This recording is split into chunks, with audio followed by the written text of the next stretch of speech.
नमस्कार मैत्रिणींनो, श्री स्वामी समर्थ. आज आपण जाणून घेणार आहोत की गुरुपुष्प योगावर कुटुंबाच्या प्रगतीसाठी एक हळदीचा गुप्त उपाय. पूर्ण व्हिडिओ शेवटपर्यंत पहा.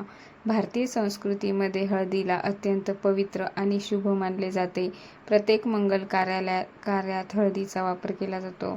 देवपूजा असो, लग्न समारंभ असो किंवा घरातील कोणतेही शुभ कार्य, हळद ही समृद्धी, सौभाग्य आणि सकारात्मक ऊर्जेचे प्रतीक मानली जाते. विशेषतः गुरुपुष्प योगाच्या दिवशी केलेले हळदीचे उपाय अतिशय प्रभावी मानले जातात. असे म्हटले जाते की या दिवशी केलेली प्रार्थना आणि उपाय अनेक पटीने फळ देतात.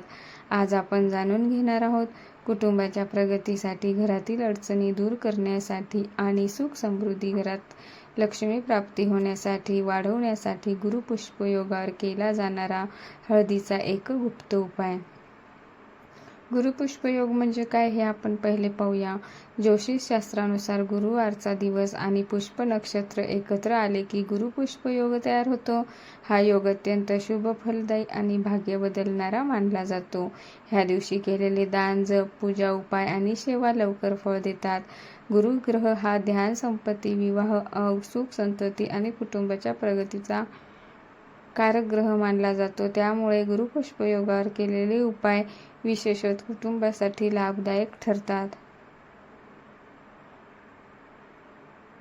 हळदीचा गुप्त उपाय आहे. हा उपाय अत्यंत साधा, सरळ असला तरी श्रद्धा आणि विश्वासाने केल्यास घरातील नकारात्मक ऊर्जा दूर होऊन कुटुंबात आनंद आणि आर्थिक प्रगती होऊ लागते आणि घरात सकारात्मक बदल होतो.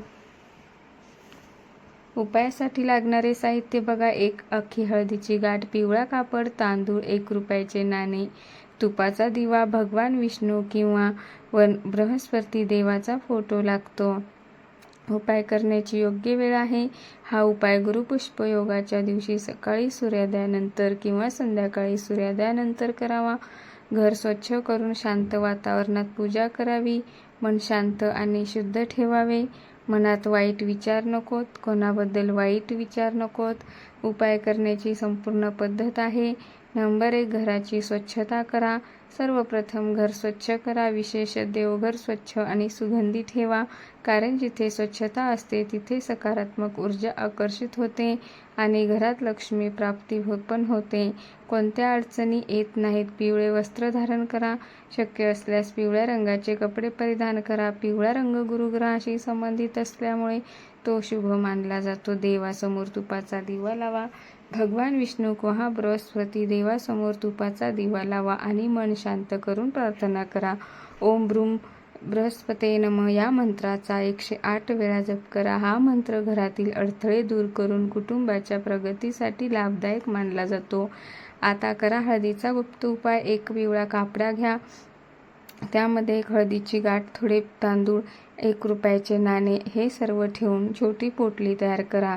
ही पोटली हातात घेऊन आपल्या कुटुंबाच्या सुखासाठी आणि प्रगतीसाठी मनापासून प्रार्थना करा. यानंतर ही पोटली घराच्या तिजोरीत, पैशाच्या ठिकाणी किंवा देवघरात ठेवा. आणि ह्या उपायामुळे काय लाभ होतो तर या आर्थिक अडचणी कमी होतात. घरात पैशाची सतत कमतरता जाणवत असेल तर हा उपाय आर्थिक स्थिरता निर्माण करण्यास मदत करतो असे मानले जाते. कुटुंबात शांतता राहते. घरातील भांडणे, तणाव आणि मतभेद कमी होऊन प्रेम आणि आपुलकी वाढते. नकारात्मक ऊर्जा दूर होते. हळदीमध्ये सकारात्मक ऊर्जा आकर्षित करण्याची क्षमता असल्याचे धार्मिक मान्यता सांगते. त्यामुळे घरातील नकारात्मकता कमी होते आणि मुलाच्या प्रगतीसाठी लाभदायक. शिक्षणात अडथळे येत असतील किंवा मुलाचे मन अभ्यासात लागत नसेल तर हा उपाय लाभदायक मानला जातो. गुरुग्रह मजबूत होतो. त्यांच्या कुंडलीत गुरुग्रह कमजोर असेल त्यांनी हा उपाय श्रद्धेने केल्यास सकारात्मक बदल जाणवू शकतात. उपाय करताना लक्षात ठेवायच्या गोष्टी आहे. उपाय करताना मनात कोणताही राग किंवा नकारात्मक विचार ठेवू नका. श्रद्धा आणि विश्वास ठेवा, अत्यंत महत्त्वाचा आहे. उपायानंतर गरिबांना पिवळ्या वस्तूचे दान करणे शुभ मानले जाते. गुरुवारी मांसाहार आणि वाद टाळावेत.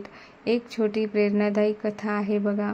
एका गावात एक गरीब कुटुंब राहत होते. घरात सतत आर्थिक संकट, भांडणे आणि दुःख होते त्या कुटुंबातील आईने एका संताच्या सांगण्यावरून गुरुपुष्पयोगाच्या दिवशी हा हळदीचा उपाय सुरू केला आणि ती दर गुरुपुष्पयोगाला श्रद्धेने पूजा करू लागली. काही दिवसांनी घरातील वातावरण बदलू लागले. मुलाला नोकरी मिळाली, घरातील तणाव कमी झाला आणि हळूहळू आर्थिक स्थिती सुधारू लागली. हा त्या आईचा विश्वास होता की देवावर श्रद्धा आणि सकारात्मक विचार यामुळे त्यांच्या आयुष्यात बदल झाला. आणि गुरुपुष्पयोगावर करावयाच्या आणखी काही शुभ गोष्टी आहेत. विष्णू सहस्त्रनाम पठण करा. गरिबांना केळी किंवा पिवळे अन्न द्या. दान, गाईला हळदी लावलेली पोळी खाऊ घालणे, केशर किंवा हळदीचा टिळा लावणे, गुरु मंदिरात जाऊन दर्शन घेणे. गुरुपुष्पयोग हा अत्यंत शुभ आणि प्रभावी योग मानला जातो.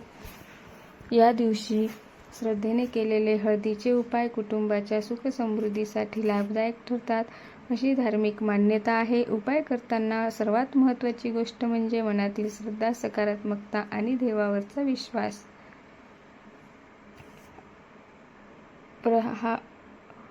जर तुमच्या घरात सतत अडचणी येत असतील, प्रगती थांबली असेल किंवा मानसिक तणाव वाढत असेल तर गुरुपुष्पयोगाच्या दिवशी हळदीचा उपाय नक्कीच करून पहा. आयुष्यातही सकारात्मक बदल घडू लागतील. श्रद्धा आणि विश्वास असेल तर देव प्रत्येक मार्ग खुला करतो. जर तुम्हाला व्हिडिओ आवडला असेल तर लाईक शेअर करा. धन्यवाद.